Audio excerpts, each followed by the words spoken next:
सभी को पता है कि लॉर्ड तिरुपति महाविद्यालय ने ऑनलाइन क्लासेस स्टार्ट करी है, उसमें आपका तहे दिल से हार्दिक स्वागत है। आप सभी अपनी स्टडीज़ को घर पे ही कंटिन्यू रखिए। आज हम पढ़ेंगे बीएससी सेकेंड ईयर मैथमेटिक्स। आप सभी को पता है कि बीएससी सेकेंड ईयर मैथमेटिक्स में 3 पेपर होते हैं, जिसके अंदर फर्स्ट पेपर है हमारा एब्स्ट्रैक्ट अलजेब्रा। एब्स्ट्रैक्ट अलजेब्रा में भी 2 पेपर है, group theory and ring theory. Second paper है हमारा डायनेमिक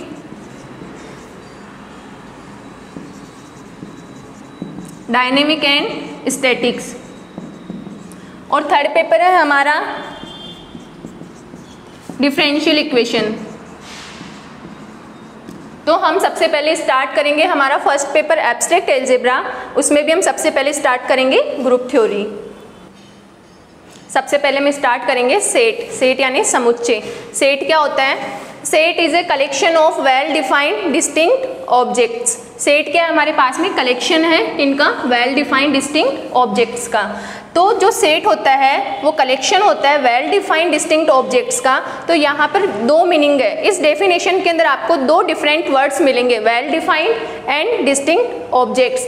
तो वेल डिफाइंड को सबसे पहले हम समझेंगे कि वेल डिफाइंड क्या होता है। वेल डिफाइंड एक ऐसा क्राइटेरिया जिससे हम ये डिसाइड कर सकते हैं कि कोई भी एलिमेंट है वो उस सेट के अंदर जाएगा अथवा नहीं जाएगा। जैसे कि मैं आपको बोलूँ कि मुझे दुनिया की 10 बेस्ट पुस्तकों का कलेक्शन चाहिए। अब दुनिया की 10 बेस्ट पुस्तकें आपके अकॉर्डिंग कुछ और होगी, मेरे अकॉर्डिंग कुछ और होगी। जब तक मैं आपको एक क्राइटेरिया नहीं देती हूँ कि मुझे वो 10 बेस्ट पुस्तकें कौन सी चाहिए, जब तक मैं आपको नहीं बोल दूं कि मुझे 10 बेस्ट पुस्तकें उस राइटर की चाहिए, जैसे कि मैंने बोला कि चेतन भगत की मुझे 10 बेस्ट पुस्तकें चाहिए, तो आप मुझे बता सकते हैं कि वो 10 बेस्ट पुस्तकें कौन कौन सी होगी। तो यहाँ पे वेल डिफाइंड से क्या मीनिंग है कि एक ऐसा क्राइटेरिया जिससे हम ये डिसाइड कर सकते हैं कि कोई भी जो एलिमेंट है वो सेट के अंदर जाएगा अथवा नहीं जाएगा। Then set is a collection of well defined distinct objects. और साथ ही ध्यान में रखना है कि जो हमारे ऑब्जेक्ट्स हैं वो डिस्टिंक्ट होने चाहिए। भिन्न भिन्न वस्तुओं के सुपरिभाषित संग्रह को हम क्या कहते हैं? समुच्चय कहते हैं। समुच्चय को हमेशा अंग्रेजी वर्णमाला के जो कैपिटल लेटर्स होते हैं उनसे डिनोट किया जाता है, और जो समुच्चय के ऑब्जेक्ट्स होते हैं उनको एलिमेंट्स बोलते हैं, और एलिमेंट्स को अंग्रेजी वर्णमाला के जो स्मॉल लेटर्स होते हैं उनसे डिनोट किया जाता है। जैसे कि हम एग्जाम्पल ले इवन नंबर्स का कलेक्शन। अब इवन नंबर्स का कलेक्शन क्या होगा? 2, 4, 6, 8, 10। जो सेट होता है उसको मजले कोष्टक से डिनोट किया जाता है। साथ ही जो एलिमेंट्स होते हैं अंदर के उनको कॉमा लगा कर डिनोट किया जाता है, और सारे के सारे एलिमेंट्स वो डिफरेंट होने चाहिए। एक चीज़ ध्यान में रखिएगा कि जो हमारे एलिमेंट्स होते हैं इनका ऑर्डर कोई निश्चित नहीं होता है। अगर हमने इवन नंबर्स का कलेक्शन बोला है तो हम 2, 4, 6, 8, 10 लिखने की बजाय इसको इस प्रकार भी लिख सकते हैं 4, 2, 6, 8। सिमिलरली ऑड नंबर्स का कलेक्शन ले। ऑड नंबर्स के कलेक्शन के लिए क्या हो जाएगा? 1, 3, 5, 7, 9 अप टू। ये हमारे पास में क्या हो गया? सेट हो गया। अब हम पढ़ेंगे representation of A set. Set को किस प्रकार रिप्रेजेंट किया जाता है?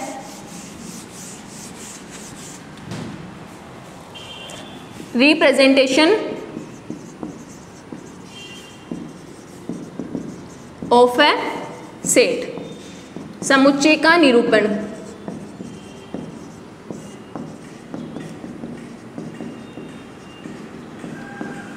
सेट को 2 तरीके से निरूपित किया जाता है। फर्स्ट फॉर्म होती है टेबुलर फॉर्म, या फिर इसको ही हम बोलते हैं रोस्टर फॉर्म, या फिर इसको ही बोलते हैं हम लिस्टिंग फॉर्म। हिंदी में इसको बोला जाता है सूची विधि। और एक दूसरी फॉर्म होती है हमारे पास में सेट बिल्डर फॉर्म,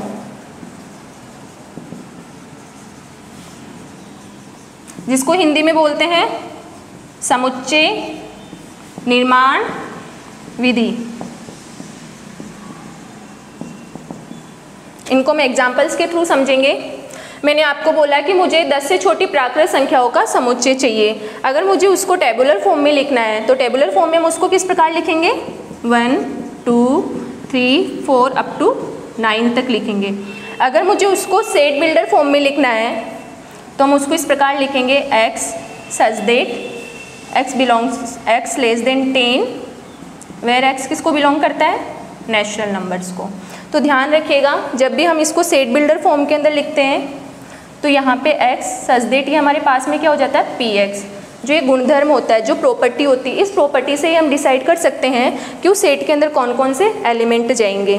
तो x हमारे पास में यहाँ पर एलिमेंट हो जाता है और px हमारे पास में क्या हो जाती है, प्रॉपर्टी हो जाती है, जिससे हम ये डिसाइड कर सकते हैं कि इस प्रॉपर्टी के कारण हमारे उस सेट के अंदर कौन कौन से एलिमेंट आएंगे। ये हो गया हमारा रिप्रेजेंटेशन ऑफ अ सेट।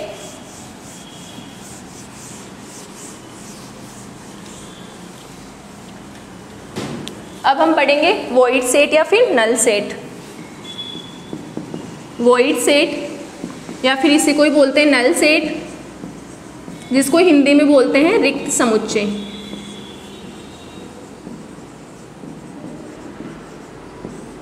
जैसा कि नाम से ही आप लोगों को पता लग रहा है, रिक्त समुच्चय, एक ऐसा समुच्चय जिसके अंदर एक भी एलिमेंट नहीं हो, उसे क्या बोलते हैं हम, रिक्त समुच्चय।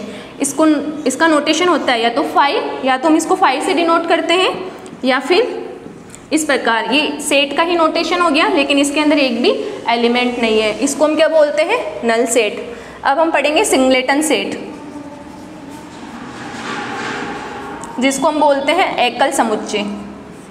एकल समुच्चय का तात्पर्य है कि ऐसा समुच्चय जिसके अंदर एक एलिमेंट हो। अब ये एक कुछ भी हो सकता है, रियल नंबर्स भी हो सकते हैं या फिर इंटीजर्स हो सकते हैं, कुछ भी हो सकते हैं।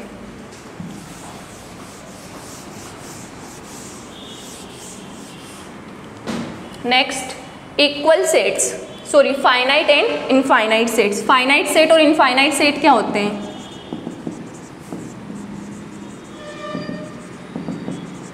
परिमित एवं अपरिमित समुच्चय।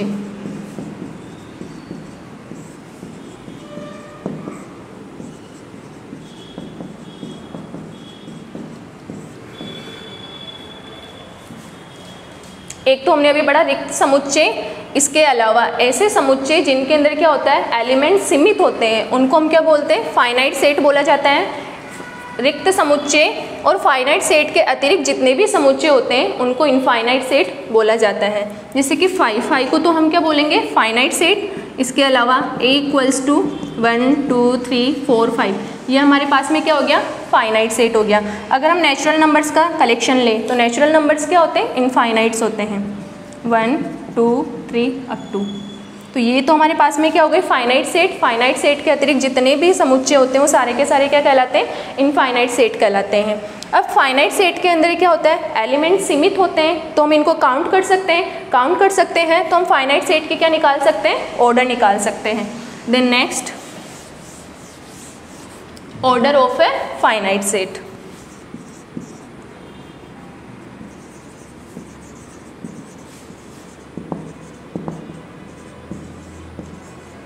किसी भी फाइनाइट सेट के ऑर्डर को डिनोट किया जाता है। मान लीजिए ए कोई हमारे पास में सेट है, देन इसकी ऑर्डर को ऑर्डर ऑफ ए से डिनोट किया जाता है, या फिर कार्डिनलिटी ऑफ ए से भी इसको डिनोट किया जाता है। अभी हमने एग्जांपल लिया था a = 1 2 3 4 5, इसके अंदर कितने एलिमेंट है, 5 एलिमेंट, तो इसकी ऑर्डर या फिर कार्डिनलिटी कितनी होगी, 5 हो जाएगी।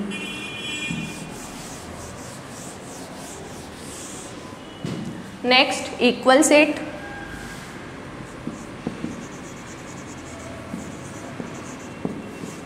समान समुच्चय।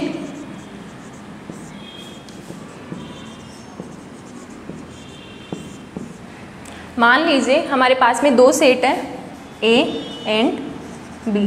अब दोनों सेट इक्वल कब कहलाएंगे, A = B if and only if x belongs to A implies that x belongs to B and x belongs to B implies that x belongs to A।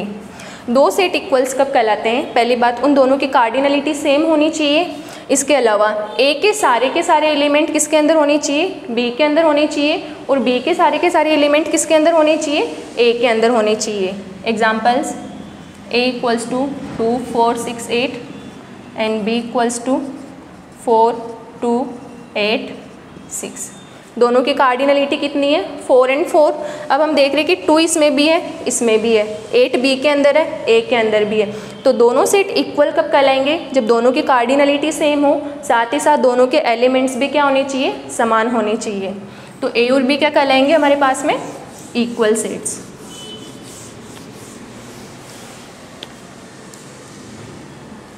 Next हम पढ़ेंगे सबसेट्स।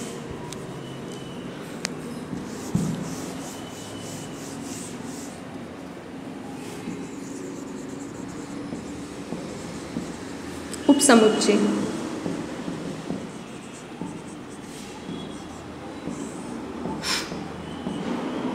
मान लीजिए ए और B हमारे पास में क्या है? 2 सेट है। तब ए बी का सबसेट होगा if and only if x belongs to a implies that x belongs to b। A b का सबसेट होगा यदि ए के प्रत्येक अव्यय, ए के सारे एलिमेंट किसके अंदर हो? बी के अंदर हो। तो ए क्या होगा? बी का सबसेट होगा। अब यहाँ पर हमारे पास में जो सबसेट्स होते हैं वो भी 2 टाइप्स के होते हैं। इम्प्रॉपर सबसेट, इम्प्रॉपर सबसेट को हम हिंदी में बोलते हैं अनुचित, अनुचित या फिर विषम उपसमुच्चय। सेकेंड नंबर का होता है हमारे पास में प्रॉपर सबसेट, इसको हम बोलते हैं उचित उपसमुच्चय। इम्प्रॉपर और प्रॉपर, यहाँ पे ध्यान से सुनिएगा आप लोग। इम्प्रॉपर सबसेट क्या होते हैं? इम्प्रॉपर सबसेट वे सबसेट जो कि कुछ सेट के इक्वल हो, अर्थात सेट के सारे एलिमेंट अगर उस सबसेट के अंदर होते हैं तो वो सबसेट क्या कहलाएगा? हमारा इम्प्रॉपर सबसेट। और प्रॉपर सबसेट क्या होता है? ऐसे सबसेट जिनके अंदर सेट के कुछ ही एलिमेंट्स हो, सारे के सारे एलिमेंट्स नहीं होने चाहिए, तो इन दैट कंडीशन वो हमारा क्या कहलाएगा? Proper subset. अब यहाँ पर इम्प्रॉपर और प्रॉपर हम पढ़ेंगे। मान लीजिए एग्जाम्पल लेते हैं हम, एग्जाम्पल के थ्रू इसको समझेंगे। a इक्वल्स टू क्या है? 1, 2 एंड 3। अगर मेरे को इसके क्या बनाने? सबसेट्स बनाने, तो ध्यान रखिएगा जो 5 होता है वो प्रत्येक सेट का क्या होता है? उपसमुच्चय होता है। क्योंकि 5 के अंदर कोई एलिमेंट है ही नहीं, तो क्या होगा? किसी सेट, सारे के सारे जितने भी सेट्स होते हैं उन सभी का सबसेट होता है। अब हम एक एक एलिमेंट लेके इनके उपसमुच्चय बनाएंगे। 1, 2, 3, 1, 2, 2, 3, 1, 3 एंड ए सेल्फ। तो यहाँ पर ए हमारे पास में क्या है? नॉन एम्प्टी सेट है। हमने क्या देखा कि ए भी स्वयं का सबसेट होता है। तो जो ए यहाँ पर है, इम्प्रॉपर की हमने डेफिनेशन क्या पढ़ी थी?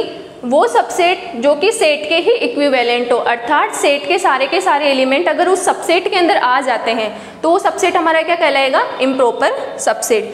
तो ए हमारे पास में क्या है? यहाँ पर इम्प्रॉपर सबसेट है। और बचे हुए जितने भी 7 सबसेट्स हैं वो सारे के सारे क्या है?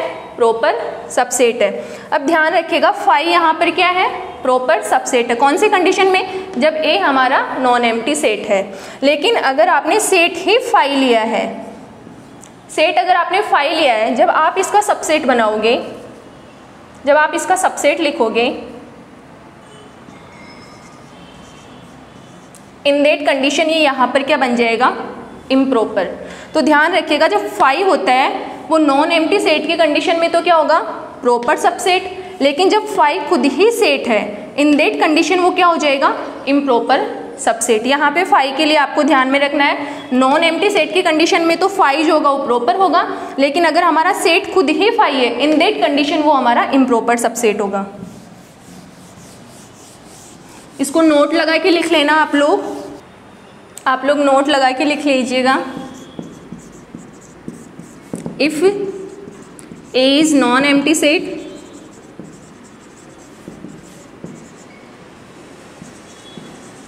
then phi is proper subset of A.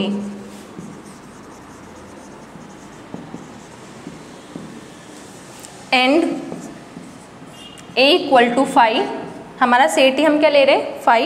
In that condition phi क्या हो जाएगा? Improper subset.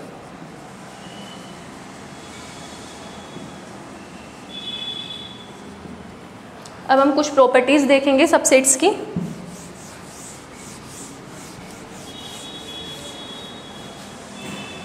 Properties of subsets.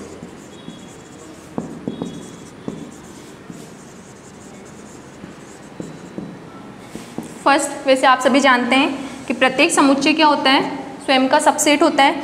आप नोटेशन या तो इस प्रकार भी लिख सकते हैं या फिर इस प्रकार भी लिख सकते हैं। सेकंड, फाई जो होता है वो भी प्रत्येक समुच्चय का क्या होता है, सबसेट होता है। Third, A equals to B if and only if A subset of B and B subset of A.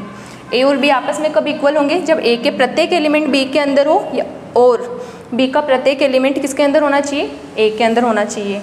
And fourth property, ए हमारे पास में किसका सबसेट है, बी का।